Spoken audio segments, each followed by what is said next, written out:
everybody, this is Luna. Long time no see, huh? It's been a very long time since I put out a video and I apologize for that. We've been very busy with our other projects, and also, we've been working very hard on the part 2 of the book about the historical materialism. And by the way, this is part 1. So if you haven't checked it out yet, please, you can get the printed copy like this, or we also have the free online version, the ebook. So please go to banyanhouse.org and order it right now if you haven't had it in your hand.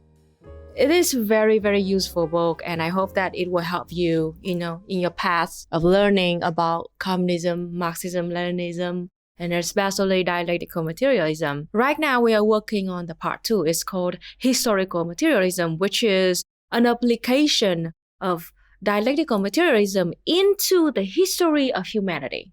How to understand, how to look at the history of human in a dialectical materialist lens. It's very useful, it's very interesting, and it is a tool to help you look at the past, look at what's going on right now, and have a plan for the future society. So I'm very excited, but it is a lot of work. That is why me and EJ both, offline for quite a year already to focus on this project. Hopefully you will enjoy this new format. And if you have any question, feel free to send me. In this video, we're going to talk about the cooperatives in Vietnam. And about 2 or 3 years ago, something like that, I made a video talking about the land right of Vietnam, our agriculture, our land reforms, and mostly like kind of quick introduction into how it works in Vietnam, the agriculture and the land right. In this video, I want to focus a little bit more on a very important part of the agriculture system of Vietnam, which is cooperative. Literally, cooperative is one of the main reasons why the agriculture of Vietnam is so successful, and it makes Vietnam become like the number 1, number 2 countries in the world in exporting agricultural products. So I hope that you will enjoy this video, you will find this video interesting, and maybe you can apply some of the knowledge that we have on your future society. Vietnamese people have been farming in our homeland for thousands of years. And, in the modern day, we call it cooperatives, but it has been our way of farming for a very long time, since the time we live as tribes together.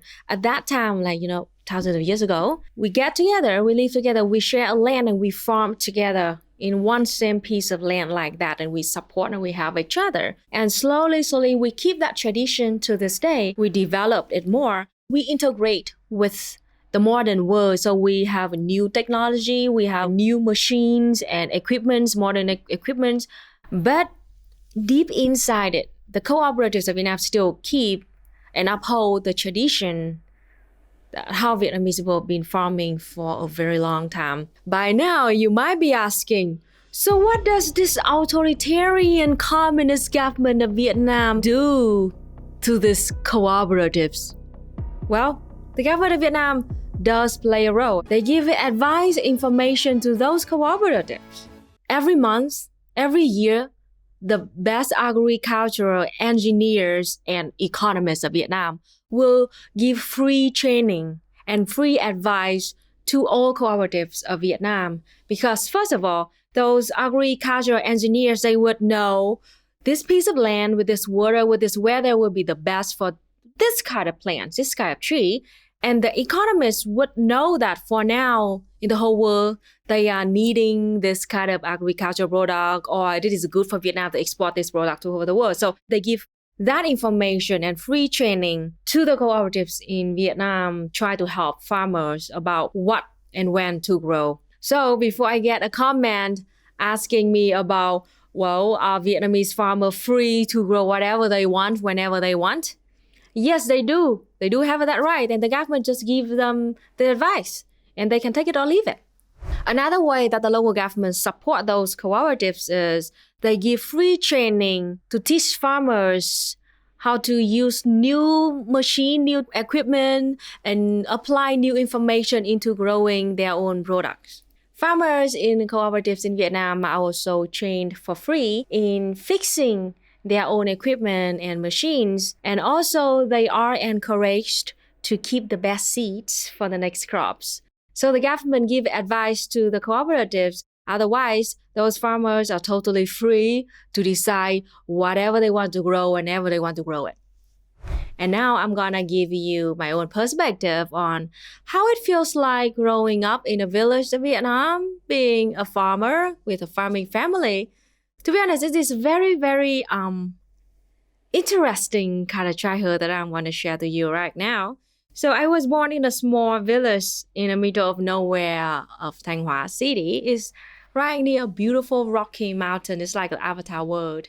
My family, just like every other family in the village, we own a small piece of rice paddy, like this, more like this 500 square meter. We have 4 people, so actually it was 2,000 square meter, and just enough for us to feed on it.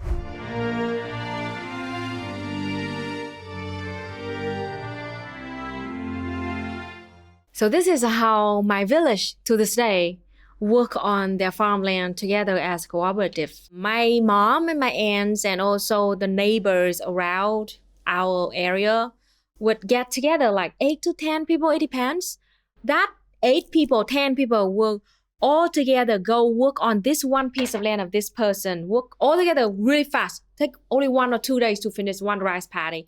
And then on the next day, they move to the other family's rice paddy. So all together like that, we'll finish everything in like 1 to 2 weeks.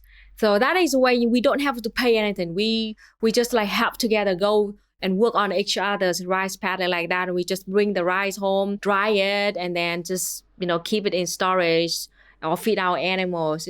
It's like that.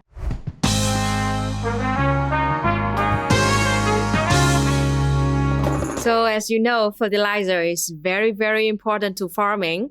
And when I was a kid, me and my mom would go around the village and ask our neighbors for free fertilizers like cow poops or duck poops. So whenever there's any family that say, yes, we have, exceeded cow poop that you can take away. That is my childhood.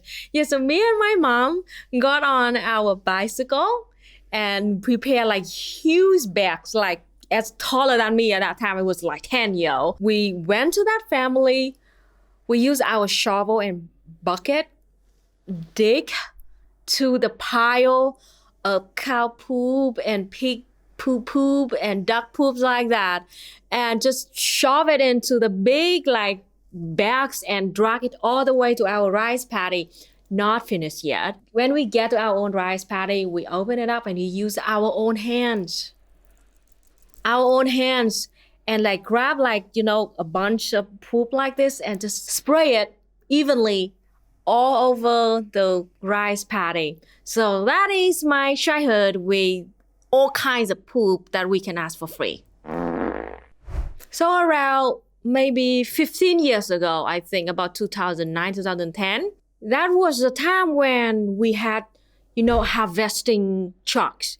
It was like a brand new technology. It was so amazing because before that, we just harvested with our own hands. I was so bad at cutting the rice and tying them into a beautiful bunch. So my mom just like dismissed me from that role.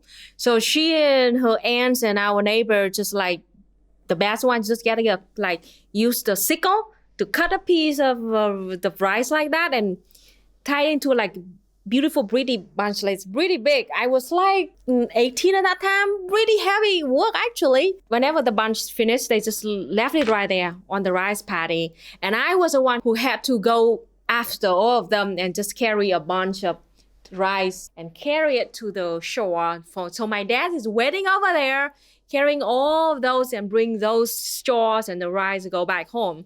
But then 2010-ish, we had harvesting machine, brand new technology. So at that time, my mom's cooperative, purchased 2 harvesting machines using the collective funds. And at that time, I think it was 4 farmers that were chosen, young and with good knowledge about technology and equipment, they were voted by the cooperative and they got trained for free by the local government about how to run those machines. And then those 4 people just, take turn to run those 2 harvesting machine and go around to harvest for the whole cooperative like that. And I remember very well, why? Because that was moment when I did not have to carry those heavy bunches of rice anymore. I was so happy. And that would not be even possible if my family does the farming all by ourselves, all alone, because there's no way we can afford that machine, or we would immediately know how to run that machine and maintain it.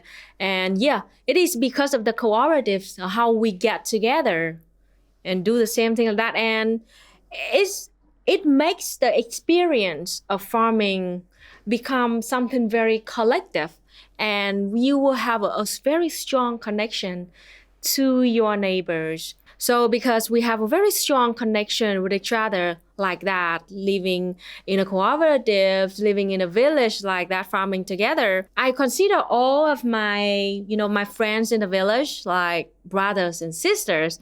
So it's very, very funny because many times when I talk to my partner EJ and I just mention this person as my brothers or sisters, he always gets so confused, like, how many brothers and sisters that I have? The truth is, they are not related to me at all, but just because we've been sharing our childhood in the same village and we work together in a cooperative like that, we are very close to each other and we truly, truly treat each other as a family member. That is why we call all of my friends like brothers and sisters or cousins, something like that. Another machine that is very popular amongst cooperatives and farmers is the rice husk machine. So this is a rice husk machine, a pretty heavy and expensive piece of machine. That is why the whole village and the whole cooperative usually share 1 or 2 machines like this. Usually once every 2 weeks when we finish our rice at home, my mom and me would just fill up a smaller bag, not as big as the poop bag, okay? This is a smaller bag to fill up with the raw rice, get it on our bicycle, and walk all the way to the family that run that rice husk machine. And actually, it's self-run kind of machine. There's nobody there to support you at all. Usually just the machine just there, plug in, and everybody just go there and turn it on and use it. So me and my mom just went to that house, turn on the machine, pour the raw rice into the machine and just wait for it to process like that into 5 rice and grab it home. And it was like that. It was like quite communal kind of using like that. Pretty fun. Besides agricultural cooperatives in Vietnam, we also have many other kinds of cooperatives such as aqua agriculture. For example, like families with the fishermen families will get together to buy a boat, and they could go and catch the fish together on the ocean or on the river like that.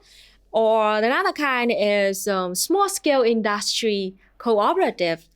Like in one village, they make bamboo baskets.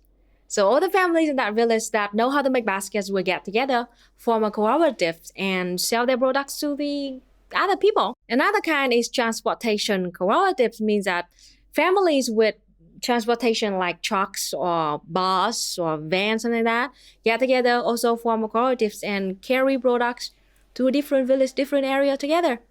Right now, there are a lot of exciting things happening with cooperatives in Vietnam. The government is revising laws to make it easier to form cooperatives in Vietnam, to make it more fair and streamline the process. They are encouraging Vietnamese people to form new cooperatives. And there's another exciting program that's happening right now in Vietnam, which is the One Province, One Product program.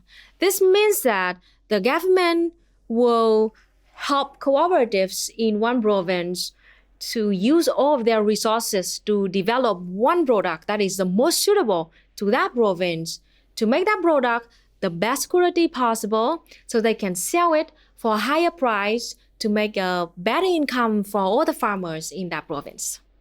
We will go deeper into these topics in the future videos, so please subscribe to my channel if you want to watch those. And also, if you want to support me and watch the extended version of this video for free, please check out my Cooperatives and Patreon channel. Thanks so much for watching and see you next time. Bye!